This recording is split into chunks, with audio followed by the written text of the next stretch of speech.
warahmatullahi wabarakatuh. Waalaikumsalam warahmatullahi wabarakatuh. Alhamdulillahirabbil alamin. Nahmaduhu wa nasta'inuhu wa nastaghfiruhu wa natubu ilaih. Wa na'udzubillahi min syururi anfusina wa min sayyiati a'malina. May yahdihillahu fala mudhillalah wa may yudhlil fala hadiyalah. Asyhadu an la ilaha illallah wahdahu la syarikalah wa asyhadu anna Muhammadan abduhu wa rasuluh. Allahumma salli ala Muhammadin wa ala ali Muhammad wa ba'd. Bapak Ibu yang sama dimuliakan Allah Subhanahu wa taala, kita bersyukur kita bersua dalam keadaan sehat walafiat, dan pada akhirnya karena berkat pertolongan Allah Subhanahu wa taala memberikan kesehatan kepada kita sehingga kita semuanya bisa sampai ke hari terakhir bulan Ramadan kita. Amin. Hari ini adalah merupakan subuh terakhir kita di bulan Ramadan.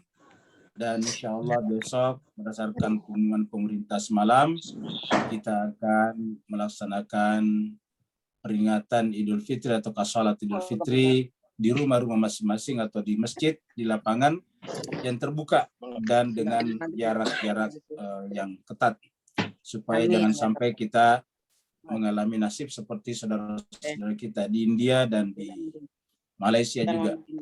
Amin. Tentu kita hanya bisa melakukan penghindaran sebelum kejadian. Kalau sudah kejadian, tentu kita tidak bisa berbuat banyak lagi. Oleh sebab itulah marilah kita menjaga protokol kesehatan kita dengan ketat juga, karena tergantung kepada kita masyarakat juga. Kalau kita ketat, maka insya Allah kita juga akan terhindar. Juga sekalian, pada kesempatan pagi hari ini Ustaz Tony kita sudah bersama dengan kita. Dan kita akan membaca ini surat An-Nur. Bapak Ibu sekalian, kemarin kita sudah sampai di ayat 40. Total surat An-Nur adalah 64 ayat, berarti tinggal 24 ayat. 24 ayat, makanya kita bagi dua. Pagi ini kita baca 12 ayat, dan sebentar sore juga kita baca 12 ayat. Jadi Ustaz Tony, pagi ini kita baca ayat 41 sampai 52. Ya. 41 sampai 52. 12 ayat, nanti sebentar sore 12 ayat. Karena kalau sebentar sore kita baca 14 ayat, itu kepanjangan. Oleh sebab itulah hari ini atau pagi ini kita baca 12 ayat. Dan karena Ustaz Tony Sanwani sudah bersama dengan kita persilakan kepada Ustaz Tony Sanwani memandu kita membaca kitab suci Al-Quran. Pada Ustaz Tony kita persilakan dengan segala hormat.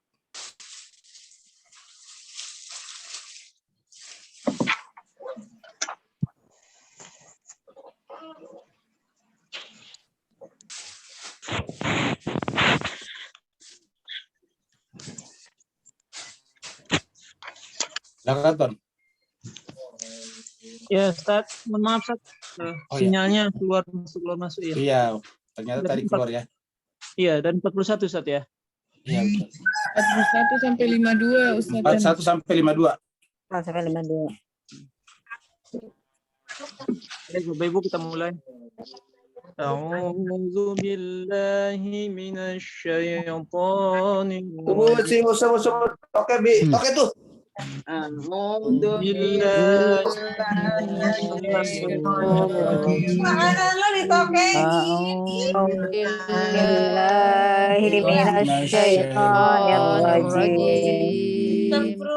Bismillahirrahmanirrahim. ألم تر أن الله يسبح له من في السماوات والأرض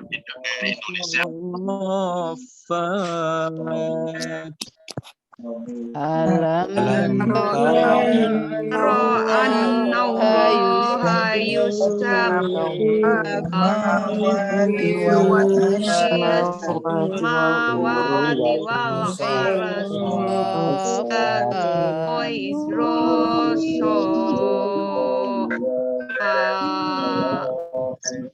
كل قد علم صلاته وتسبيحه والله عليم بما يفعلون كل قد قد علم صلاته وتسبيحه والله عليم بما يفعل. يفعلون لله ملك السماوات والأرض وإلى الله المصير ولله ملك السماوات وإلى الله المصير. ألم تر أن الله يزجي سحابا ثم يؤلف بينه ثم يجعله ركاما ألم تر أن الله يزجي سحابا ثم يؤلف ثم بينه يجعله يجعله ثم يجعله ركاما فترى الودق يخرج من خلاله وينزل من السماء من جبال ثم يجعله ركاما فترى الودق يخرج من من خلاله خلاله وينزل وينزل من من السماء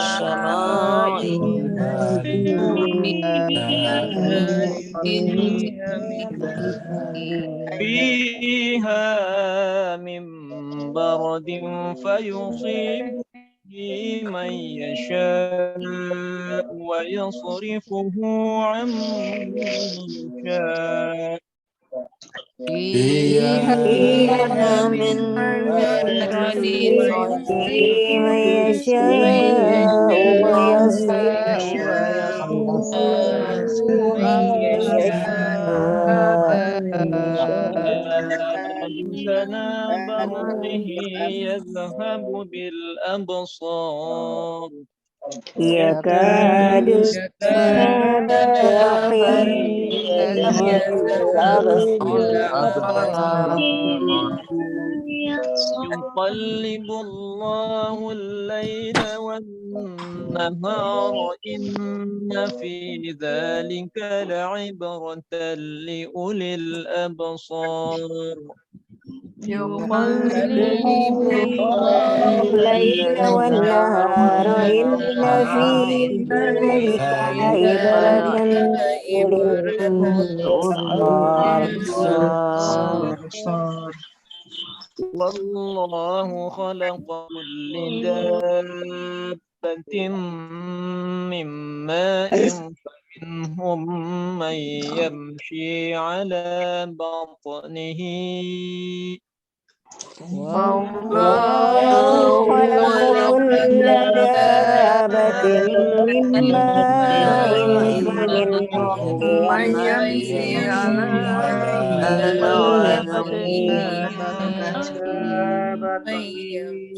ومنهم من يمشي على رجلين ومنهم من يمشي على أربع يخلق الله ما يشاء ومنهم من يمشي على رجلين ومنهم من يمشي على أربع يخلق الله من يشاء. إن الله على كل شيء قدير إن الله على كل شيء قدير. قد أنزلنا آية مبينات والله يهدي من يشاء إلى صراط مستقيم لقد أنزلنا آيات والله يهدي من يشاء إلى صراط مستقيم.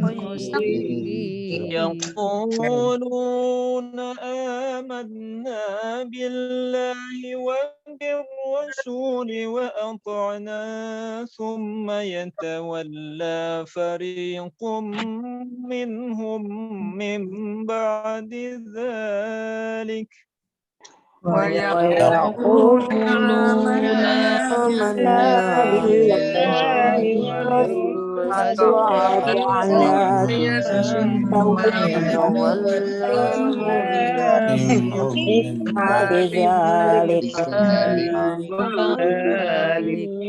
أولئك بالمؤمنين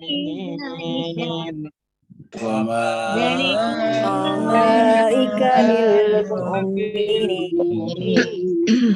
وإذا دعوا إلى الله ورسوله ليحكم بينهم إذا فريق منهم معرضون وإذا دعوا إلى الله ورسوله ليحكم بينهم فريق إذا منهم فريق معرضون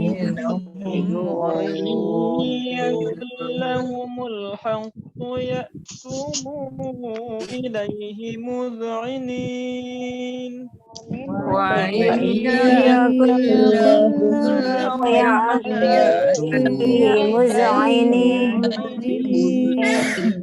أفي قلوبهم مرض أم ارتابوا أم يخافون أن يحيف الله عليهم ورسوله بل في قلوبهم مرض أم ارتابوا أم يخافون أن يحيف الله عليهم بل أولئك هم الظالمون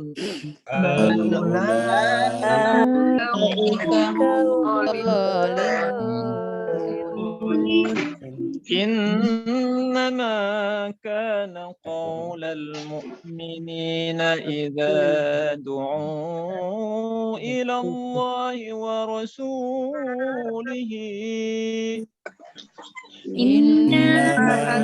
كان قول المؤمنين إذا دعوا إلى الله ورسوله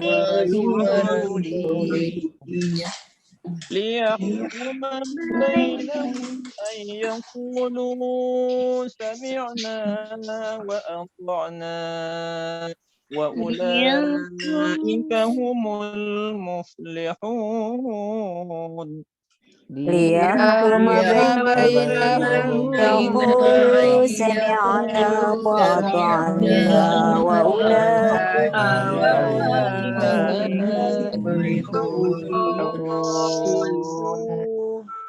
ومن يطع الله ورسوله ويخشى الله ويتقه فأولئك هم الفائزون ومن يطع الله ورسوله أولئك هم الفائزون.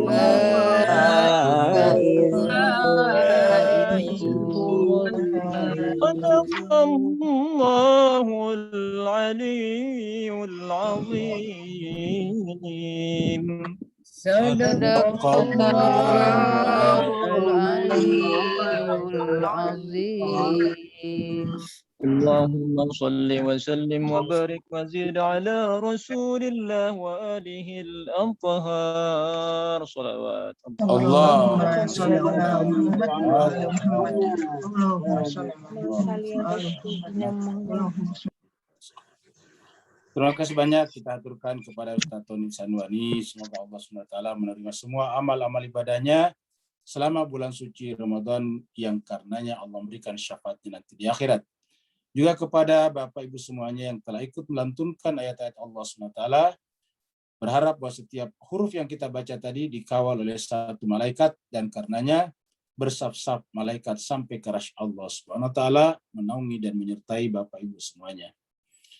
Kita sekarang lanjutkan surat An-Nur kita, surat 24, 64 ayat, dan tadi kita sudah baca ayat 41 sampai 52. Dan karenanya tersisa tinggal 12 ayat lagi. An-Nur artinya cahaya, turun di Madinah, dan karenanya kita sebut dengan surat Madaniyah. Sebelum kita lanjut, kita sampaikan lagi pengumuman dulu bahwa setelah Ramadan kita akan masih berlanjut setiap hari Senin, Rabu, dan Jumat pada jam 19.30 sampai 21 malam waktu Jakarta atau waktu Indonesia Barat. Kita akan start kembali pada hari Senin tanggal 7 Juni 2021. Kemudian jemaah sekalian berbahagia, terakhir kemarin kita sudah sampai ayat 40 di kedalaman lautan. Jadi Allah memberikan dua contoh orang yang beramal. Jadi ada amalannya, ada amalan agama, ada seperti Ibnu Muljam, tetapi tidak ada nilai di sisi Allah SWT. Perumpamaan pertama adalah seperti fata morgana. Kalau fata morgana biasanya di tempat yang luas, terutama di padang pasir, dari kejauhan seperti air. Musafir datang ke sana karena kehausan, tapi sampai di sana perjalanan lama dan jauh, sampai di tempat yang disangka ada air, ternyata bukan air. Maka si musafir semakin kehausan dan mengalami dehidrasi dan bisa mati kehausan di sana. Itu perumpamaan pertama. Perumpamaan kedua adalah yang ada di dalam ayat ini, yaitu seperti orang yang berada dalam kegelapan di dalam laut yang dalam. Sudah berada di dalam laut yang dalam, kemudian ditimpa lagi dengan ombak demi ombak, ombak yang bertumpuk-tumpuk. Kemudian di atas ombak itu ada lagi awan yang bertumpuk-tumpuk juga, sehingga mereka berada dalam zulumatun ba'duha fauqa ba'din. Berada dalam kegelapan yang bertumpuk-tumpuk, kegelapan yang berlapis-lapis. Sampai sedemikian gelapnya dikatakan idza akhraja yadahu lam yakad yaraha. Ketika mengeluarkan tangannya sendiri pun hampir-hampir tidak dilihatnya. Artinya orang seperti ini saking gelapnya hatinya sampai mengenal dirinya sendiri, tubuhnya sendiri tidak mampu.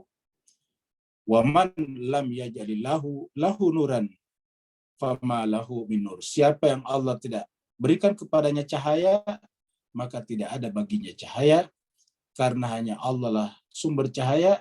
Di awal pembahasannya mengatakan Allahu nurus samawati wal ard, dan nur itu adalah setelah keluar dari zatnya Allah, nur yang paling terang adalah nur Muhammad, dan karenanya memacar kepada segala sesuatu, lalu kemudian segala sesuatu menjadi ada, maka segala sesuatu adalah merupakan rahmat daripada Muhammad, maka dikatakan wa ma arsalnaka illa rahmatan lil alamin. Kita masuk pada ayat baru. Bapak Ibu sekalian coba perhatikan kejadian ini foto beneran. Ya, diambil oleh seorang fotografer ketika menyaksikan seekor burung akan mendarat di atas punggung elang. Jadi ini jarang kita saksikan, tapi ternyata para peneliti memang mengatakan seperti ini, bahwa ada burung yang biasa mendarat di atas punggung burung elang. Jadi kita lihat mereka akan berusaha mendarat di atas punggung elang. Ini sedikit demi sedikit. Dalam keadaan elang ini terbang dengan kecepatan yang tinggi, terus kemudian ada burung juga bisa mendarat di atasnya. Nah, setelah mendarat seperti ini, seakan-akan tenang di sana. Nah, kemudian apa yang Allah katakan dengan fenomena alam semesta ini? Allah berfirman, A'udzubillahi minasyaitonirrajim. Bismillahirrahmanirrahim. Alam tara anna Allah.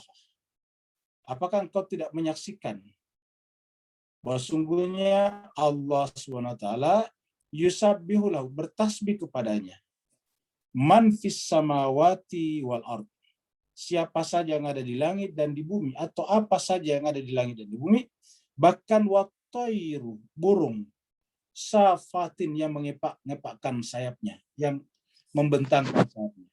Jadi burung sekalipun yang terbang di angkasa kita lihat tadi, itu semuanya dalam kondisi bertasbih kepada Allah. Bertasbih kepada Allah. Kullun qad alima salatahu wa tasbihahu. Setiap mereka itu mengetahui salatnya masing-masing dan tasbihnya. Jadi ada kata-kata salat di sini. Salat dan tasbihnya. Kalau salat dalam pengertian kita berdiri ruku sujud, tentu tidak. Lalu kalau begitu apa yang maksud dengan salat? Kita kembali kepada definisi salat yang sungguhnya yang kita telah bicarakan di surat Al-Mu'minun. Salat itu aslinya adalah selawat. Kenapa salat dan selawat satu? Karena tidak sah salat kalau tidak ada selawat di dalamnya. Maka di dalam salat itu wajib ada selawat. Tidak sah salatnya kalau tidak ada selawatnya. Yaitu setiap kita selesai mengucapkan tasyahud atau syahadat, maka kita akan mengucapkan selawat di sana. Setelah kita mengucapkan asyhadu an la ilaha illallah wahdahu la syarikalah wa asyhadu anna Muhammadan abduhu wa rasuluh, Allahumma salli ala Muhammad wa ali Muhammad. Jadi harus sambung ke situ. Jadi syahadat kepada Allah, syahadat akan Muhammad sebagai Rasul, setelah itu selawat kepada Muhammad dan keluarga Muhammad, dan karenanya salat itu disebut dengan salat, karena ada salawat di dalamnya. Nah jemaah sekalian, karena burung itu tidak seperti kita berdiri ruku sujud, lalu bisa dipastikan salat di sini artinya burung-burung itu ataukah semuanya itu adalah berselawat kepadanya. Salat tahu, mereka tahu salatnya semuanya salat kepada siapa? Kepada Allah tadi sini. Jadi berselawat. Kalau berselawat kepada Allah artinya apa? Berselawat kepada Muhammad. Kenapa? Karena Muhammad adalah nur Allah tadi. Yang kita bicarakan di ayat 35 sebelumnya. Begitu juga wa tasbihahu, dan tahu tasbihnya masing-masing. Wallahu alimun bima yaf'alun, dan Allah Maha mengetahui apa yang mereka kerjakan.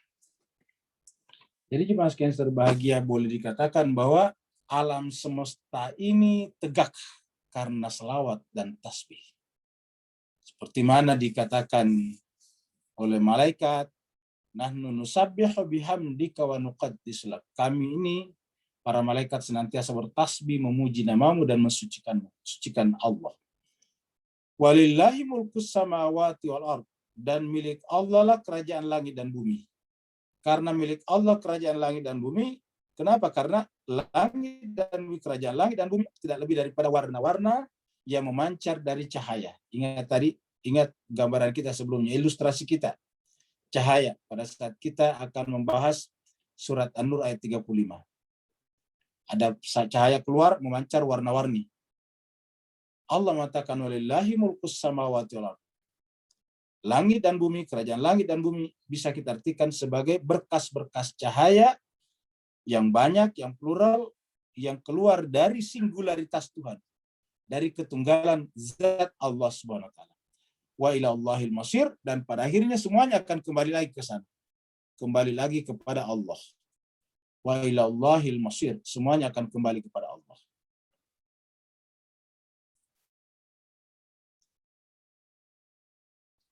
Jemaah sekalian perhatikan ini awan. Ya. Awan ini bergerak, berarak, menggumpal-gumpal, ada gerak horizontal, tapi ada juga gerak ke atas, sehingga dia membubuk ke atas, seperti gunung. Ya. Nanti kita akan lihat ayat berikutnya berbicara tentang awan. Tapi kita saksikan bahwa ini awan, kemudian ada ayatnya, kemudian nanti ada teorinya. Yang menarik adalah fakta awan, ayat berbicara tentang awan, kok persis sama dengan teori tentang awan. Sedangkan teori tentang awan itu berkembang belakangan. Sedangkan ayat ini turun 1400 tahun yang lalu. Mari kita lihat. Alam tara, apakah engkau tidak memperhatikan? Alam, Apakah engkau tidak torak melihat, memperhatikan? Annallaha, sesungguhnya Allah SWT, yusji, mengarak. Allah lah yang membuat bergerak. Sahaban, awan. Jadi sahab itu adalah awan. Allah lah yang menggerakkan awan. Setelah awan itu bergerak, tentu Allah melalui mekanisme alam, summa yu'allifu bainahum. Terus kemudian awan itu bergerak dari lautan, bergerak ke arah daratan biasanya. Kemudian dalam pergerakannya itu kemudian menggumpal semakin banyak. Yu'allif. Yu'allif itu dari kata 1000 menjadi banyak, menggumpal-gumpal. Yu'allifu bainahum. Kemudian dia membuat bergumpal-gumpal, semakin padat itu si awan. Semakin berat karena awan tadinya kan uap. Terus kemudian menjadi padat, tentu nilai uap atau kadar airnya semakin tinggi sehingga menjadi semakin berat. Summa yu'allifu bainahum. Kemudian dia mengumpulkan awan-awan itu di antaranya. Summa, kemudian ia ja'aluhu, dia menjadikannya. Kemudian dia menjadikan awan itu, sahab itu, rukama, bertindih-tindih. Bertindih-tindih kan berarti ke atas. Ingat kan, namanya bertindih-tindih itu berarti kan vertikal. Jadi ada gerak horizontal menuju ke daratan, dan ada vertikal ke atas semakin tinggi. Fataral wadaqah. Lalu kemudian kau menyaksikan al-wadaqah. Apa yang dimaksud dengan al-wadaqah di sini? Kalau dikatakan hujan, dalam Al-Quran itu disebut hujan biasanya air, karena hujan itu air. Wa anzala minas sama'i ma'a, dia menurunkan dari langit air, itu namanya hujan. Tapi di sini menggunakan kata al-wadaqah. Dengan demikian al-wadaqah ini lebih tepatnya kita artikan dengan kondensasi, pengembunan. Jadi setelah awan itu bertindih-tindih, bertumpuk-tumpuk ke atas secara vertikal sehingga dia tinggi, maka kau menyaksikan munculnya yang disebut dengan butiran-butiran air.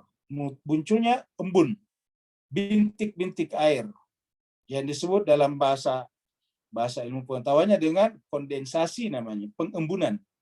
Yakhruju min khilali, keluar.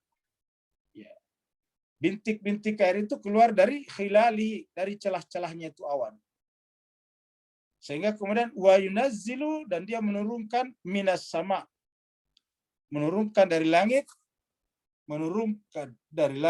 min jibalin, menurunkan dari langit, yaitu awan tadi yang berbentuk gunung, saking tingginya gunung. Ingat, menggunung.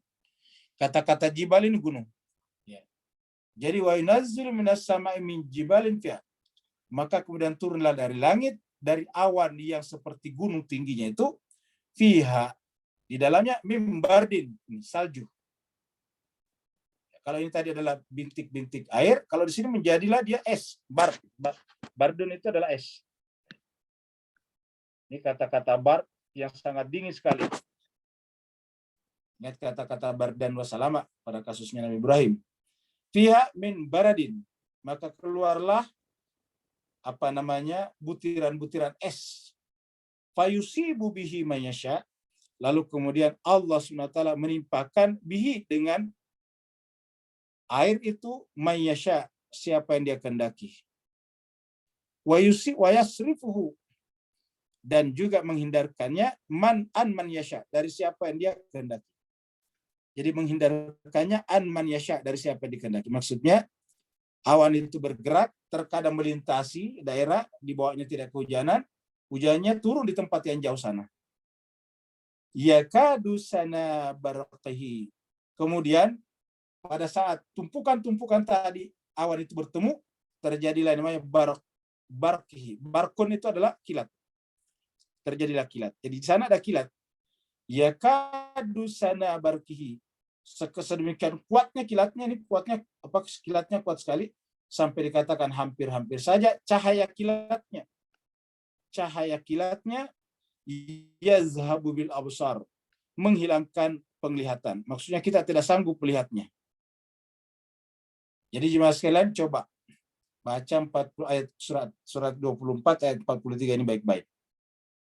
Kita renungkan isinya. Ini kita sampaikan turun 1400 tahun yang lalu. 1400 tahun yang lalu. Ya. Ini 1400 tahun yang lalu. Ya. Berarti hampir 1,5 milenium turunnya ayat ini. Jauh sebelum ilmu masalah-masalah cuaca bermunculan sekarang. Coba kita lihat di sini. Ya. Kita lihat. Ini saya ambilkan dari Wikipedia. Ya, Wikipedia. Kalau Wikipedia seperti ini pasti ditulis oleh orang yang tahu tentang ini. Namanya awan cumulonimbus.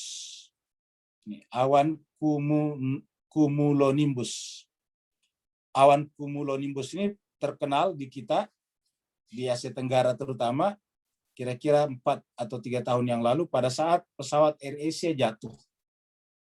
Bapak Ibu masih ingat pesawat AirAsia menjelang tahun baru kalau tidak salah, berangkat dari Surabaya ingin menuju ke Singapura. Kalau tidak salah penumpangnya sebagian pengen ke Singapura untuk berlibur bertahun baru.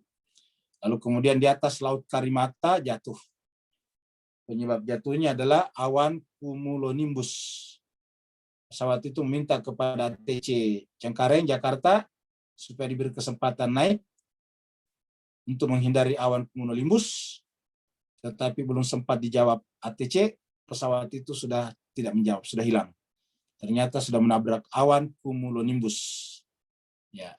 Nah, pada saat itu keluarlah teori-teori tentang awan cumulonimbus, bahwa bahayanya awan cumulonimbus itu selain tinggi, juga di dalamnya mengandung butiran-butiran es. Ulangi lagi, selain tinggi, maka seandainya pesawat naik juga tidak bisa kalau kalau masih tinggal dekat baru naik, harus jauh. Kalau sudah mendadak naik susah karena dia tinggi. Ya. Ingat Mas Cancer bagi jadi tinggi itu cumulonimbus. Tingginya bisa mencapai ini 2.000 meter, 2.000 sampai 16.000 meter. Jadi ketinggiannya bisa mencapai 2 sampai 16 kilo. Ya. 2.000 meter berarti 2 kilo, 16.000 berarti 16 kilo. Bisa tinggi seperti itu. Ya. Maka dikatakan bentuknya awan sangat tinggi dan besar. Ya. Nah, jadi Mas Cancer bahagia. Dan ini dikatakan bahasa Indonesianya cumulonimbus, kalau diindonesiakan awan tumpukan hujan besar. Tumpukan mengandung butiran-butiran air yang besar. Ya. Ini cuma sekalian penjelasan ini belakangan ini. Coba lihat tadi Al-Quran. Awan cumulonimbus adalah sebuah awan vertikal ke atas, menjulang, yang sangat tinggi, padat, dan terlibat dalam badai petir. Ingat tadi, badai petir. Dan cuaca dingin lainnya. Coba. Ini orang yang menulis ini tidak ada kaitannya dengan Al-Quran. Tapi coba kita lihat tadi ayat Al-Quran tadi 43. Ya, penjelasannya kan mirip sekali. Awan cumulonimbus adalah sebuah awan vertikal menjulang. Ini dalam sains disebut keluarga D2 yang sangat tinggi, padat. Ingat tadi padat, bertumpuk-tumpuk. Ingat tadi Al-Quran mengatakan bertumpuk-tumpuk. Dan terlibat dalam badai petir tadi. Sampai petirnya tadi suaranya tidak bisa kita lihat. Dan cuaca dingin lainnya, coba. Dingin lainnya, tadi es, sebut dengan baradan. Ya. Cumulonimbus berasal dari bahasa Latin, cumulus, berarti terakumulasi bertumpuk, dan nimbus berarti hujan. Awan ini terbentuk sebagai hasil dari ketidakstabilan atmosfer. Awan-awan ini dapat terbentuk sendiri, secara berkelompok, ya tadi, sendiri, terus kemudian lama-kelamaan bertemu, atau di sepanjang front dingin di garis squall. Awan ini menciptakan petir, ya tadi. Awan ini menciptakan petir melalui jantung awan. Ingat tadi kata-kata petir. Awan ini menciptakan petir melalui jantung awan. Awan cumulonimbus terbentuk dari awan cumulus, terutama dari cumulus congestus, dan dapat terbentuk lagi menjadi dan seterusnya. Ini sudah teknis. Nah, Mas Cancer bahagia, coba apa tidak sama tadi bacanya ayat ini? Coba diperhatikannya Mas Cancer. Inilah yang disebut dengan al-haq. Inilah disebut Al-Quran itu adalah al-haq. Ya. Apa sebabnya? Karena Mas sekalian ayat ini turun 1400 tahun yang lalu, sedangkan penjelasan tadi itu muncul belakangan. Ilmu tentang cuaca, ilmu tentang klimatologi itu belakangan baru muncul. Ilmu tentang geofisika belakangan baru muncul. Tetapi lihatlah tadi penjelasannya persis sama. Ya. Kalau Bapak yang perhatikan tadi ayat ini. Di sana ada baradan tadi, ini mana tadi baradanya ini dia. Ya, sangat dingin. Di sana tadi ada kilatnya, barqihi, yang saking kencangnya kilatnya itu cahayanya sampai seakan-akan menghilangkan penglihatan. Ya.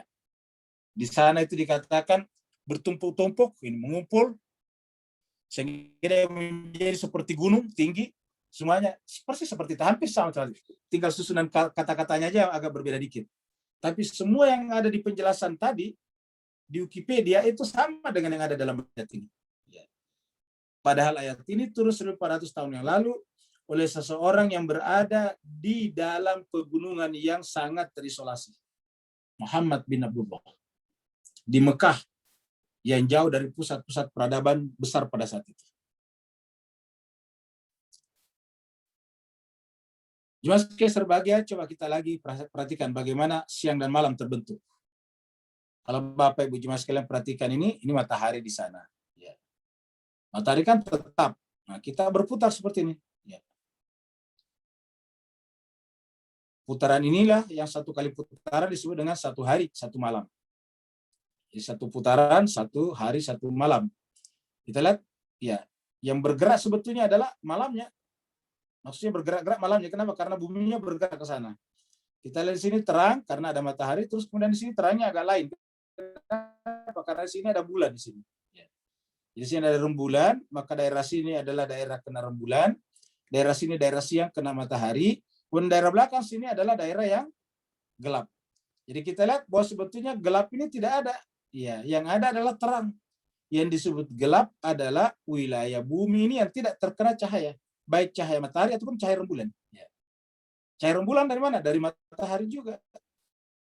Ya. Kalau kita ibaratkan tadi Allah itu adalah nur Allah, lalu kemudian siapa yang rembulan itu? Bisa kita artikan sebagai Nabi Muhammad dan orang-orang suci yang menjadi pemantu cahaya Allah kemudian ke bumi. Sehingga kemudian orang yang berada di sini di tengah malam juga bisa merasakan terang.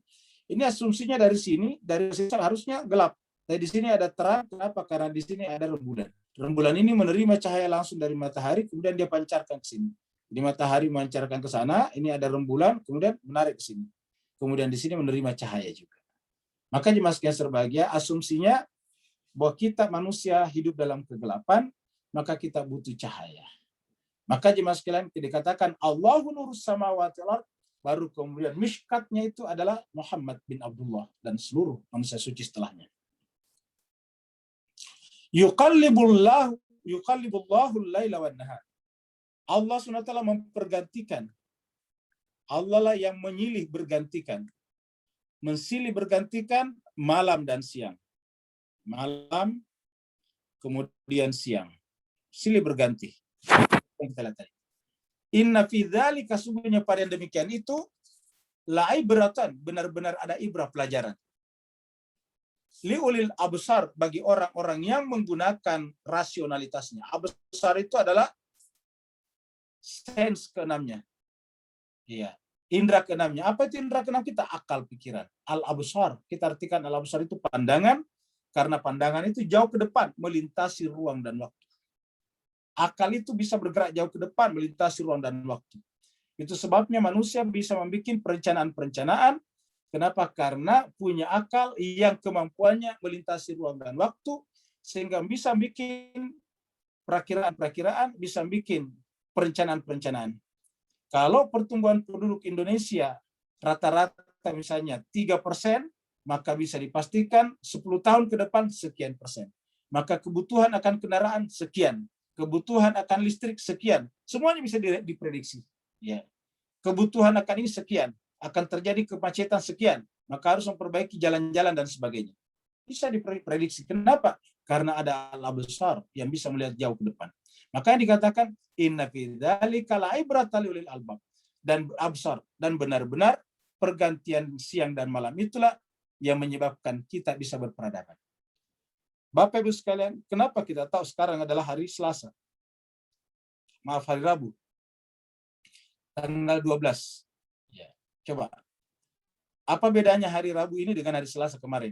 Apa bedanya hari Rabu ini dengan Kamis besok? Dari sisi alam, kan tidak ada bedanya.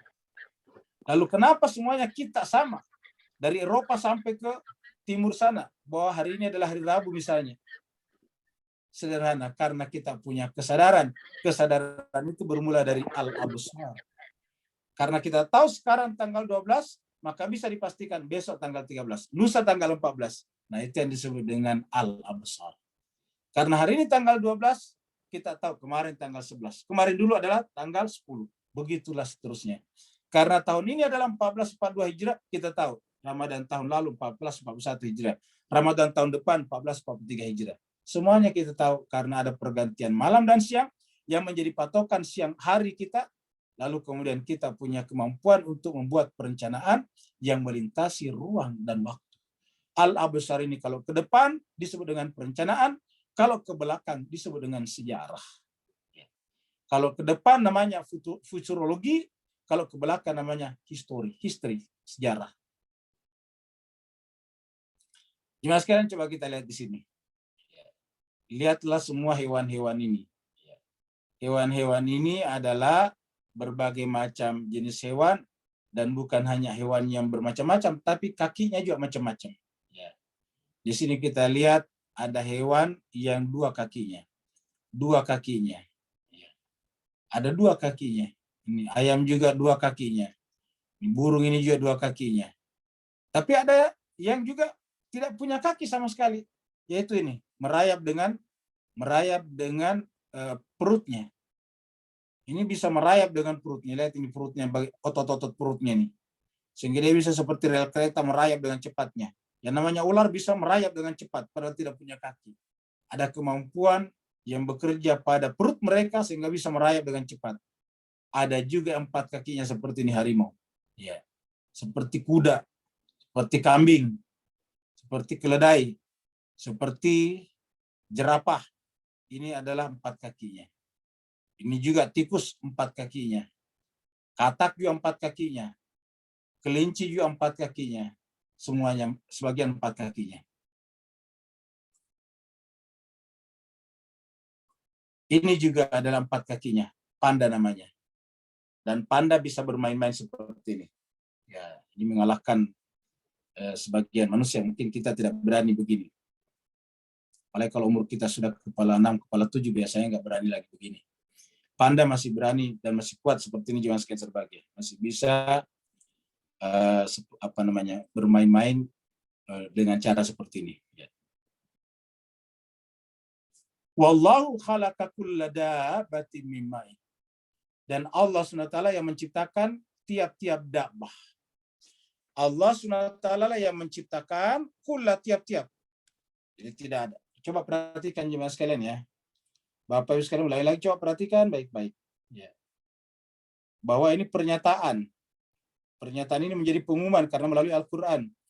Bahwa Allah lah yang menciptakan tiap. Ingat kata kulla itu tiap-tiap. Bukan hanya semua, tapi tiap-tiap.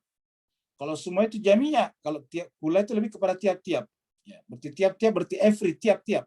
Ya. Jadi tiap-tiap. Dabbatin, hewan-hewan yang hidup di muka bumi. Kita artikan ini merayap di sini yang hidup di muka bumi. Yang bergerak di muka bumi. Allah menciptakan semua hewan-hewan yang merayap di muka bumi atau berjalan di muka bumi min ma'in, dari air. Asalnya semuanya dari air.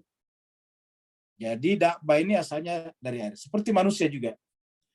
Nah, setelah Allah ciptakan semuanya, faminhum man yamshi. Maka di antara mereka man yamshi, ada yang berjalan ala batni, di atas perutnya. Ada yang berjalan di atas perutnya seperti ular. Wa minhum man yamshi ala rijlaini. Dan di antara mereka ada yang berjalan yamshi, ini tadi yamshi, ini juga yamshi ala rijlaini, di atas 2 kakinya. Rijlaini itu 2 kaki. Jadi ada berjalan di atas perutnya, ada di atas 2 kakinya. Wa minhum man yamshi ala arba'in. Dan di antara mereka ada yang berjalan, ini yamshi berjalan lagi, ala arba'in. Di atas 4 kaki, arba'in. Berjalan 4 kaki. Yakhluqullahu man yasha. Allah menciptakan semuanya sesuai dengan apa yang dikehendakinya. Bapak Ibu sekalian, coba kita renungkan baik-baik. Kalau Bapak, terutama ibu-ibu agak ngantuk sedikit, coba matanya dipecak-pecak dulu, Kalau perlu cuci muka dulu, baru perhatikan ayat ini. Allah mengatakan, Allah yang menciptakan semua yang ada di muka bumi ini. Dari air, lalu kemudian bermacam-macam. Dari air itu bermacam-macam. Ada yang merayap dengan perutnya, ada yang berjalan dengan 2 kakinya, ada yang berjalan dengan 4 kakinya, dan seterusnya. Ya, jemaah sekalian, kalau begitu yang menciptakan nyamuk siapa? Allah. Yang menciptakan kecoa siapa? Allah.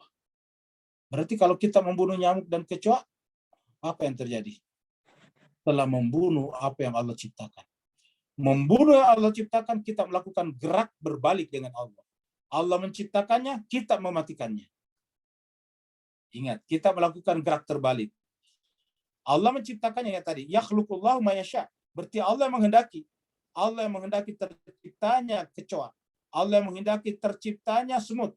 Allah yang menghendaki terciptanya nyamuk, tetapi kita tidak menghendakinya. Berarti ketika Allah menciptakannya dan kita tidak menghendakinya, apakah kita sejalan dengan keinginannya Allah? Ingat pembahasan kita sebelumnya, anak, abad. Innani ana Allah, la ilaha illa ana. Ingat kata-kata abad. Ini Abdullah, kata Nabi Isa. Yang disebut abad itu adalah ketika keinginan hasratnya sama dengan keinginan dan iradat Allah SWT. Sedangkan kalau kita membunuh semuanya itu, sementara Allah menghendakinya, apa yang terjadi? Apakah sama keinginan kita dengan keinginan Allah? Berarti pertanda bahwa jiwa kita bukan abadnya. Jiwa kita telah menjadi abad hawa nafsu kita. Bukan Abdullah, tetapi Abdul Hawa. Jadi kita ini bukan inni Abdullah, tapi inni Abdul Hawa. Kenapa? Patokan kebenaran bukan Allah, bukan kitab suci, tapi hawa nafsu kita. Karena kita tidak menghendaki kecoa, kita ambil apa namanya? Kita ambil sendal, dipukul. Kasihan kecoanya punya anak, dia cari makan, kita pukul, anak-anaknya kehilangan induknya. Jadi mas sebagai lihatlah, kalau kita mempelajari Al-Quran dengan sama. Inna Allah ala kulli syai'in qadir. Sungguhnya Allah SWT berkuasa atas segala sesuatu. Artinya Allah yang memberikan kadar sehingga dia jadi kecoa. Kulli, tiap-tiap. Inna Allah ala kulli syai'in segala sesuatu. Termasuk kecoa. Termasuk tadi nyamuk. Termasuk tadi semut. Allah yang memberikan kadar. Menjadi kecoa bukan maunya dia. Tapi Allah yang menghendaki jadi kecoa. Menjadi nyamuk bukan maunya dia. Allah menghendaki jadi nyamuk. Dengan apa? Memberikan kadar masing-masing. Kadar tertentu nyamuk namanya. Kadar tertentu kecoa namanya. Kadar tertentu cecak namanya. Kadar tertentu ini namanya. Allah berikan kadar-kadar yang berbeda-beda. Sehingga menjadi plural, menjadi banyak. Tapi di balik semua itu adalah Allah SWT. Maka jemaah sekalian berbahagia, kalau membunuh saya nyamuk dan cecak, patut dikecam berdasarkan ayat ini. Bagaimana pula Bapak, Ibu sekalian, yang mengaku katanya ingin menegakkan pemerintahan Islam khilafah, tetapi kemudian yang gampang memancung lehernya orang tanpa salah, mengacau negaranya orang, membawa senjata mengacau negara orang, yang berbeda pendapat dengan disuruh berderet-deret baru dipancu satu persatu, luar biasa, dan menyebut dirinya sebagai negara Islam. Ya. Bapak Ibu jemaah sekalian berbahagia, patut dicurigai yang seperti ini sebetulnya bukanlah gerakan Islam, tetapi gerakan orang lain untuk menghancurkan Islam dari dalam, yaitu satu, mereduksi penduduk Islam secara signifikan. Karena dengan perang 1-2 tahun, itu bisa ratusan ribu orang meninggal dunia. Jadi eliminasi penduduk umat Islam, satu. Yang kedua adalah eliminasi kemampuan ekonomi umat Islam. Kenapa? Negara-negara umat Islam akan menjadi hancur, runtuh, dan mereka akan menjadi pengungsi di negara-negara lain. Menjadi bangsa paria. Dan ini artinya program lain. Dari mana kita saksikan? Lihatlah. Setiap saat Israel, hari ini, kemarin malam, Israel menyerang Gaza, beberapa orang meninggal dunia. Sebelumnya menyerang orang terawih di di Al-Aqsa. Tetapi jemaah sekalian, sebagian ustadz justru memberikan pembelaan kepada Israel. Dan sekarang mana itu spanduk-spanduk besar? Save misalnya Al-Aqsa, save misalnya Gaza, tidak ada. Tapi ketika mengacau negaranya Syria, tiba-tiba menjadi Islami semuanya. Mereka merekrut petempur-petempur masuk mengacau Syria jemaah sekalian berbahagia dengan alasan Islam. Tetapi Israel 48 tahun melakukan arogansi, membunuh rakyat Palestina di sana jemaah sekalian berbahagia, tetapi tidak ada mobilisasi petempur masuk ke sana. Tidak ada mobilisasi mujahidin masuk ke Israel. Mobilisasi mujahidin hanya dikirim masuk ke negara-negara mayoritas Islam. Bahkan mereka bikin spanduk di pojok-pojok kota, menyimpan di sana spanduk besar, save ini, save itu. Baru kemudian dibawanya adalah sampaikan sedekah terbaik kalian dengan nomor rekening sekian. Gimana sekian terbahagia? Kalau umat Islam mau dikacau. Sampai sekarang nggak ada yang masuk ke Israel. Ya, bahkan rame-rame kemarin membuat acara di masjid-masjid, mengkafir-kafirkan Bashar Assad. Tapi sampai sekarang tidak ada acara seperti itu. Masuk di masjid-masjid untuk mengecam Benyamin Netanyahu. Bahkan ada ustadz yang membenar-benarkan tindakan Israel dengan alasan bahwa umat Islam Palestina melakukan provokasi. Bayangkan nih Mas kalian. Apa artinya? Ini bertanda bahwa umat Islam telah disusupi dengan orang-orang yang berbaju Islam, berjubah Islam, tapi tidak lebih daripada pekerja orang lain, membawa agenda-agenda orang lain. Jemaah sekalian berbahagia, jangankan nyawa manusia, bahkan kecoa saja tidak boleh dibunuh. Cecak saja tidak boleh dibunuh. Kenapa? Allahu khalaqa kulla dabatin min ma'in. Allah yang menciptakan semuanya dari air. Faminhum may yamshi ala batnihi wa minhum may yamshi ala rijlaini wa minhum may yamshi ala arba'in. Yakhluqullahu ma yasha. Innallaha ala kulli syai'in qadir. Jemaah sekalian berbahagia, dengan memahami semuanya itu kita akan tertuntun kepada jalan yang benar. Laqad anzalna ayatin mubayyinatin. Sungguh kami telah menurunkan ayat-ayat yang jelas, yaitu Al-Quran. Jadi Al-Quran ini jelas sekali Pak Gus sekalian. Kalau umat Islam itu kemudian melakukan tadi gerakan-gerakan yang kontraproduktif, yang bertentangan dengan nilai-nilai kebenaran, dengan nilai-nilai kemanusiaan, itu karena kita terjauh daripada ayat-ayat ini. Allah mengatakan, sungguh kami telah menurunkan ayat yang sangat jelas. Dan melalui ayat inilah Allah akan membimbing siapa yang dikehendakinya ila siratin mustaqim. Wallahu yahdi may yasha ila siratin mustaqim, kepada jalan yang lurus. Siapakah yang yasha di sini? May yasha di sini yaitu yang mengikuti ini. Yang mengikuti Al-Quran. May yasha adalah orang yang mempelajari Al-Quran dengan saksama. Orang pelajari Al-Quran dengan saksama tidak mungkin akan melakukan gerak-gerak yang kontraproduktif. Jemaah sekalian berbahagia, kita pinjam videonya Upin Ipin. Untuk menunjukkan jemaah sekalian berbahagia bahwa ada orang yang kelihatannya penampilannya Islami, berdoa, tapi yang dipikirkan adalah makanan. Ya, jadi saya kira videonya Upin Ipin ini bagus ya. Coba lihat. Mereka berdoa tetapi yang dipikirkan adalah ayam yang ada di piring. Ya, coba lihat, berdoa sambil lirik-lirik ke situ. Kalau ini nggak apa-apa, ini anak-anak. Tapi jemaah sekalian, kalau masuk ke tingkat atas, orang dewasa, bahkan orang menggunakan simbol-simbol agama, tapi pada akhirnya mereka ternyata adalah memakan dari piring-piring yang disiapkan oleh orang lain, demi menghancurkan Islamnya sendiri, demi mengecam orang Palestina yang membela negaranya, dia ambil sejak tahun 48 sampai sekarang, ketika mereka melawan disebut dengan memprovokasi tentara Israel. Ini luar biasa. Nauzubillah min dzalik. Ya. Kalau kita terima pendapat Ustadz ini, berarti seluruh pahlawan kita dulu adalah salah. Karena melawan Belanda, melawan Inggris, membela negaranya, dan disebut sebagai ekstremis pada saat itu. Ya. Jadi jemaah sekalian berbahagia, ini ada di tengah-tengah masyarakat kita. Ya, dipublik figurkan oleh masyarakat kita. Diangkat di televisi-televisi. Kerjanya mengecam umat Islam, jemaah sekalian berbahagia.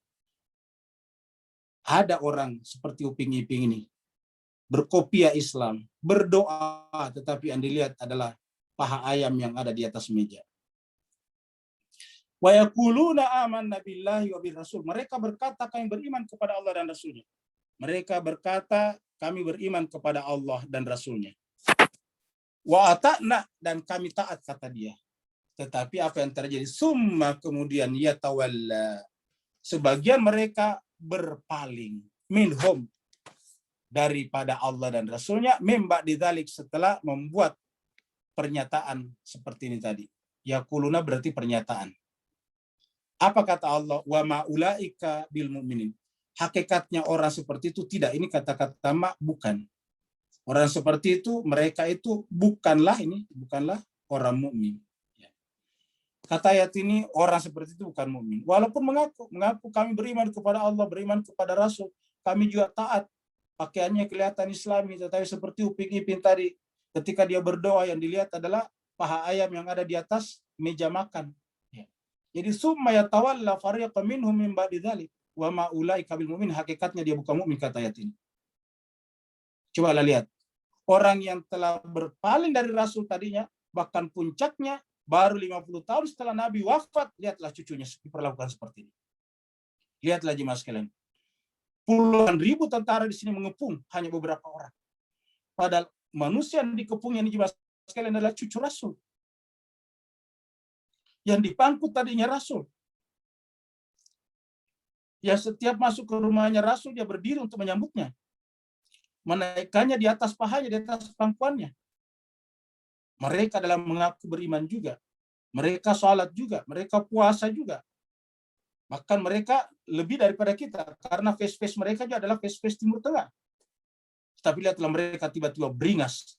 Setelah mereka selesai salat subuh, mereka telah memenggal leher cucunya Rasulnya. Itu kasus di Karbala. Wa iza du'u ila Allahi wa rasulih. Apabila dipanggil kepada Allah dan Rasulnya, liyahkuma bainahum. Untuk mereka menggunakan hukum seperti yang Allah turunkan kepada Rasulnya, yaitu dengan Al-Quran tadi, iza fariqun minhum muridun. Tiba-tiba mereka berpaling. Bukan hanya mereka berpaling, bahkan mereka tiba-tiba jadi beringas seperti tadi. Wa in yakun lahumul haq.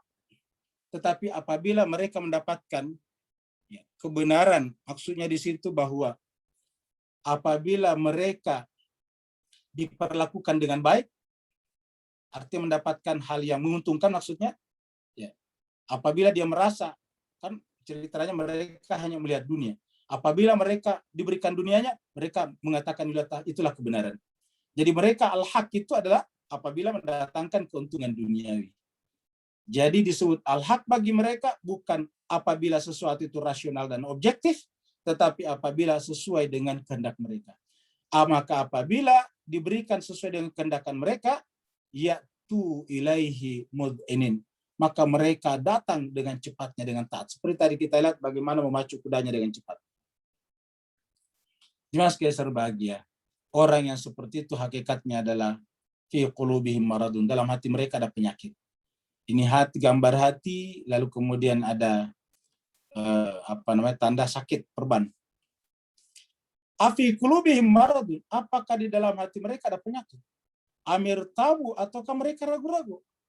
Am yakhafuna, atau mereka takut? Jadi kata Allah ada 3 kemungkinan. Ya. Ini kan am ini atau, untuk lain daripada atau. Marid, yang pertama adalah marid. Jangan-jangan hatinya sakit. Atau ragu-ragu. Ya. Atau memang mereka takut mati. Ya. An yahifallahu alaihim wa rasulah. Apakah mereka takut Allah tidak berbuat adil kepada mereka dan Rasulnya? Jadi mereka takut tidak berbuat adil kepada mereka. Mereka takut Allah dan Rasulnya tidak berbuat adil. Dan disebut adil bagi mereka apabila menguntungkan pribadi mereka. Apabila mereka diberikan banyak, dia merasa itulah yang adil. Saatnya mereka diberikan sedikit, mereka menuduh Allah dan Rasulnya tidak adil. Itu yang disebut dengan al-haq dalam versi mereka di ayat 49 tadi. Apa kata Allah? Bal ulaika humuz zalimun. Orang yang seperti itulah orang yang sesungguhnya akan melakukan kezaliman. Lihatlah tadi cucunya Nabi dipenggal setelah tidak diberi makan beberapa hari. Jemaah sekalian berbahagia, orang yang benar-benar menghendaki al-haq yang sesungguhnya, maka mereka akan selalu bisa bersatu. Lihatlah jemaah sekalian berbahagia di dalam gambar ini. Ya.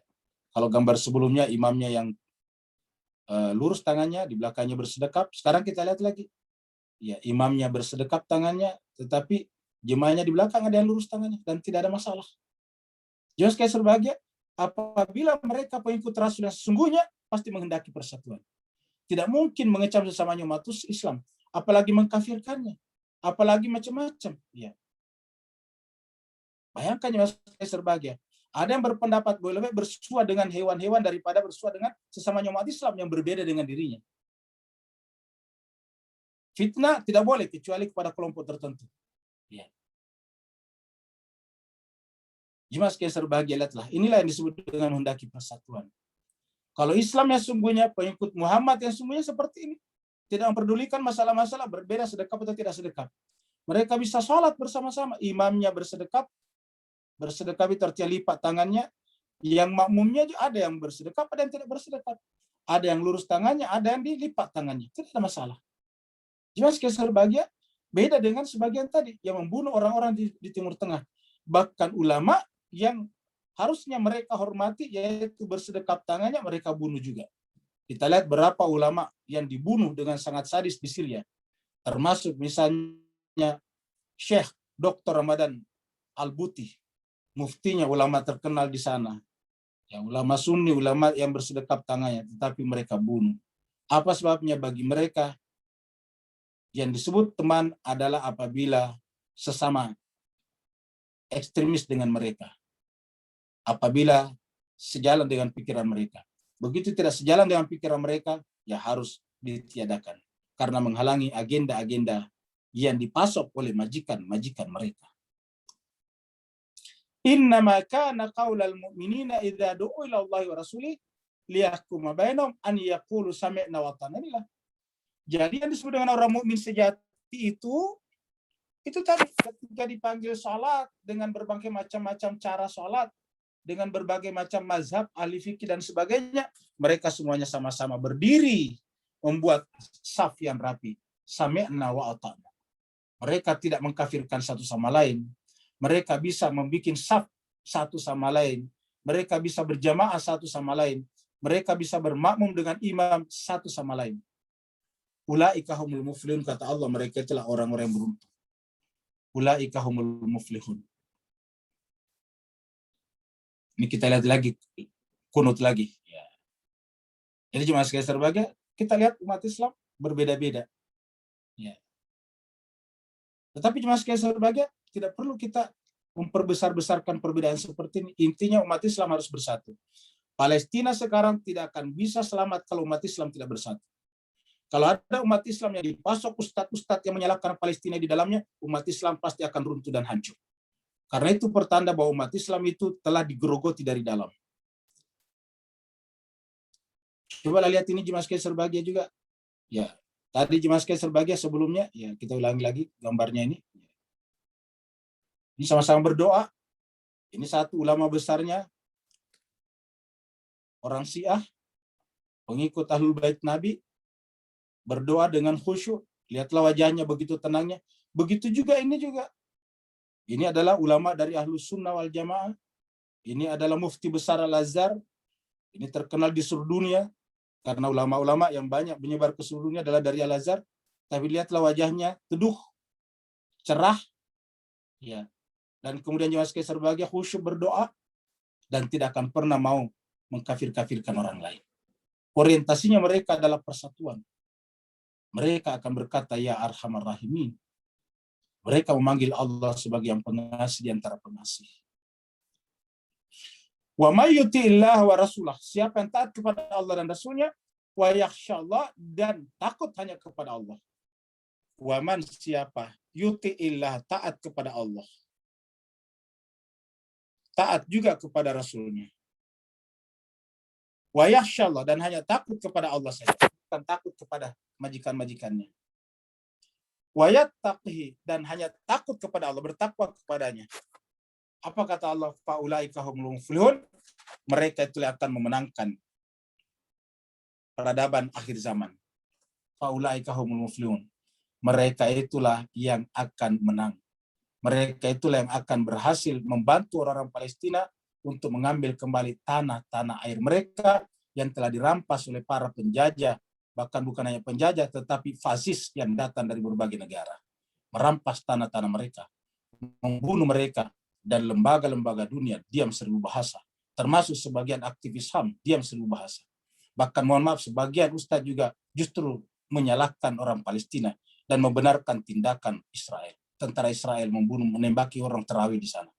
Allah mengatakan, wa may yuti'illah wa rasulah wa yakhshallah wa yattaqi. Dari manapun asal mazhabnya, selama seperti ini, faulaika humul muflihun. Mereka itulah faulaika humul faizun. Mereka itulah yang akan menang. Mereka akan beruntung. Sebelumnya adalah muflihun. Mudah-mudahan ada manfaatnya. Sebelum kita tutup, kita lihat lagi pengumuman. Jadi Bapak sekalian ingat, setelah Ramadan, jadi besok insya Allah kita akan ada khutbah pada jam 7. Kita akan khutbah tidak selama ini, paling khutbahnya sekitar setengah jam.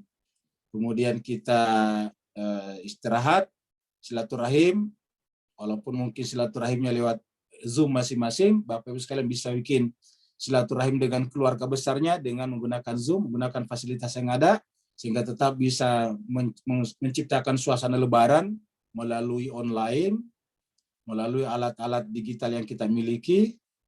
Kemudian kita lanjut kembali pada hari Senin tanggal 7 Juni 2021, Senin, Rabu, dan Jumat 3 kali seminggu setiap jam 19.30 sampai 21 malam. Dan juga ada pengumuman juga buat besok. Insya Allah hari Kamis 13 Mei jam 7 kita akan ada khutbah Idul Fitri virtual, yaitu dengan Zoom meeting yang sama dan password juga yang sama. Zoom meeting yang sama, password yang sama juga. Mudah-mudahan Allah melindungi Bapak Ibu sekalian, memberikan kesejahteraan lahir dan batin, keluangan waktu untuk besok kita berkumpul bersama-sama di meeting ID yang sama pada jam 7 tepat. Yang mau bertanya dipersilakan. Assalamualaikum Ustaz. Waalaikumsalam warahmatullahi wabarakatuh. Silakan. Afwan, barakallahu fiik. Azim. Ustaz, dua soalan Ustaz tentang ayat 35 perkataan kaukab, dan kedua pemandangan Allah Maha Bijaksana. Bila Allah selitkan dalam surah Al-Ahzab sama An-Nur tentang Ahlul Bait ni, tapi tak straightforward, boleh beri pencerahan batinnya, rahsia-rahsia Allah buat gitu Ustaz. Afwan. Barakallahu fiik. Saya batin. Terima kasih banyak. Jadi cuma sekali berbahagia kata kaukab di dalam surat surat An-Nur ayat 35. Jadi ada beda antara kaukab dengan najm. Ada najm, ada nujum, ada kaukab. Jadi kalau nujum atau najm itu adalah bintang-bintang pada umumnya. Sedangkan kaukab itu yang terang, biasa kita kelihatan kalau di pagi hari, terang benderang. Nah, jadi kita saksikan di langit ini ada tiga macam sebetulnya. Selain matahari ya, matahari satu, yang kedua kemudian rembulan, terus kemudian kaukab, terus kemudian najm. Jadi ada qamar secara umum ini, secara awam, bukan secara astronomi. Jadi secara awam bisa kita lihat di langit ada 4 jenis cahaya. Pertama matahari yang terang benderang. Tadi disebut Allahu nurus samawati wal ardh. Yang kedua adalah ada qamar, ada rembulan, dan yang ketiga ada kaukab. Dan kaukab ini ada satu yang terbit selalu di waktu fajar. Ya, itu kaukab. Baru kemudian najm, itu bintang-bintang. Jemaah sekalian berbahagia, waktu berbicara tentang Nabi Yusuf, kisah Nabi Yusuf, itu di sana hanya menggunakan kata-kata asy-syams, al-qamar, dan an-najm. Tetapi di dalam ketika berbicara tentang Allah nurus samawati wal ardh, yang kita bicarakan di situ adalah Nur Muhammad dalam bentuk setelah keluar daripada zatnya Allah, yang paling terang adalah Nur Muhammad, maka di situ menggunakan kata kaukab, tidak menggunakan kata najm. Artinya apa jemaah sekalian, terang benderang, dan ada satu yang lebih penting adalah terbit menjelang fajar. Fajar apa? Fajar kalau dibawa kepada kepada akhir zaman, menjelang fajar alam barzah, fajar pada mahsyar, fajar hari kiamat. Cuma sekali berbahagia itu yang pertama. Yang kedua tadi adalah tentang walaupun tidak langsung ya, seperti dikatakan tadi ikhwan kita dari Singapura, yaitu tentang keluarga Nabi. Saya kira jemaah sekalian berbahagia, kita sudah sepakati bahwa setelah Nabi wafat harusnya agama masih berlanjut. Agama ini tetap agama samawi. Selama di agama samawi, maka harusnya yang akan mengantarkan ini harus juga orang-orang punya otoritas samawi. Kalau dia tidak memiliki otoritas samawi, maka tentu menjadi arodi. Nah, pertanyaannya ialah, adakah ayat dalam Al-Quran yang bisa memberikan indikasi yang sangat jelas tentang orang-orang yang diberikan otoritas samawi itu? Jawabannya adalah surat An-Nur ayat 35, 36, 37 yang telah kita bahas sebelumnya. Itu diantaranya. Tentu ada beberapa lagi ayat yang lain, tapi yang lebih jelas di dalam ayat itu. Terima kasih. Berikutnya lagi. Ya, selanjutnya Bu Tessa mau bertanya langsung, silahkan Bu Tessa. Terima kasih Bu Dokter. Assalamualaikum Pak Ustadz Waalaikumsalam. semuanya. Waalaikumsalam warahmatullahi wabarakatuh. Ya, Bu Tessa. Pak, saya mau bertanya ini. Jika seseorang ini benar-benar mengetahui atau sampai hafal dengan ayat-ayat dalam Al-Quran, tetapi dia riba dalam artian meminjamkan uang tetapi dengan bunga. Adakah hukumnya di dalam Al-Quran? Kemudian, dan menurut pandangan di dalam Al-Quran, bagaimana dengan toleransi agama berhubungan dengan tempat ibadah? Adakah ada teman non-muslim ikut menyumbangkan pembangunan masjid yang sudah terbengkalai? Dan bolehkah kita sebagai umat muslim ikut memberi dana untuk pembangunan tempat ibadah umat agama lainnya? Tolong penjelasannya Ustadz, terima kasih. Terima kasih banyak Bu Tessa. Yang pertama tadi adalah tentang orang yang membungakan uang. Kalau yang membungakan uang itu adalah individu orang per orang, dan bunganya itu adalah bunga yang berlipat-lipat, kalau bahasa sekarangnya adalah bahasa rentenir, maka itu tidak boleh. Itulah disebut dengan riba dalam Al-Quran. Tapi kalau minjamkan uang dalam pengertian institusi lembaga yang terkontrol oleh pemerintah, yang berada di bawah pengawasan OJK, Otoritas Jasa Keuangan, yang berada di bawah kontrol daripada Bank Indonesia, atau ke institusi-institusi ekonomi keuangan resmi pemerintah lainnya, artinya tidak bisa seenaknya mengenakan bunga mereka tidak boleh lepas daripada bunga yang ditetapkan oleh Bank Indonesia, maka itu tidak masalah, karena itu dianggap boleh-boleh saja. Karena di situ sebetulnya kita tidak menyebutnya riba, kita menyebutnya sebagai service charge. Ya, jadi semacam yang kita bayar itu adalah lebih kepada jasa layanan. Ya, jasa layanan kita. Jadi kalau kita bayar misalnya, katakanlah misalnya pinjam uang di bank misalnya ada bunganya 10%, maka kita anggap itu adalah jasa layanan mereka. Apa sebabnya? Satu, uang yang dipinjamkan bank ke kita itu bukan uangnya bank, uangnya pihak ketiga juga, uang nasabah yang menyimpan uangnya di sana, mendepositokan uangnya di sana, menabungkan uangnya di sana, lalu kemudian dipinjamkan. Maka tentu bank harus memberikan jasa kepada si pemilik uang itu. Kita sebut saja dengan waiting cost, biaya nunggu. Karena mereka mau menyimpan uangnya di bank, menunggu beberapa tahun kemudian, namanya nabung. Dalam penantiannya itu, satu ada biaya psikologis, korban psikologis, harusnya dibelanjakan tapi dia simpan, dan karenanya kemudian bank menggunakan uangnya, dan karenanya dia berhak mendapatkan jasa. Satu. Yang kedua, kita tahu bahwa perkembangan ekonomi itu melahirkan pergerakan harga-harga. Terkadang harga barang naik, terkadang juga harga uang yang naik. Nah, dalam fluktuasi harga itu lahirlah namanya deflasi, inflasi, dan sebagainya. Kalau dia terjadi inflasi, kan berarti bahwa nilai uangnya turun. Artinya kalau dia simpan uangnya di bank 10 tahun kemudian nilai uangnya tidak seperti 10 tahun yang lalu ketika menyimpannya di sana. Nah, maka juga bank harus memberikan nilai ganti terhadap inflasi tersebut. Maka dengan demikian, apa yang diberikan kepada para deposan, para penabung sebetulnya wajar. Nah, dengan demikian untuk sistem perbankan, saya kira kita tidak sebut dengan riba, kita sebut dengan riba pada yang sifatnya individu. Yang kedua, bagaimana dengan tempat ibadah orang lain? Tidak ada masalah. Di surat Al-Hajj, surat 22 sebelumnya ketika bicara haji, ayatnya kurang lebih 40, 36-40 itu berbicara tentang Allah sendiri yang mengatakan dialah yang membela tempat-tempat ibadah. Bahkan disebutkan bukan hanya tempat ibadah, tapi juga biara-biara, gereja-gereja, sinagog-sinagog, masjid-masjid, tempat-tempat ibadah. Jadi artinya apa? Tempat ibadah adalah tempat-tempat ibadah itu adalah tempat-tempat untuk mendatangkan keamanan dan kesejahteraan bagi masyarakat. Karena kalau orang datang beribadah, walaupun kita tidak sesuai dengan agamanya, tapi bagi mereka dengan datang beribadah ke tempatnya, menurut agama dan keyakinannya, itu mendatangkan ketenangan. Mereka tidak datang membuat kejahatan. Kecuali kalau ada bukti, kalau tempat ibadah itu dijadikan persekongkolan untuk melawan negara, nah itu baru bisa disita atau apa. Tapi selama benar-benar hanya tempat ibadah, maka harus dibiarkan.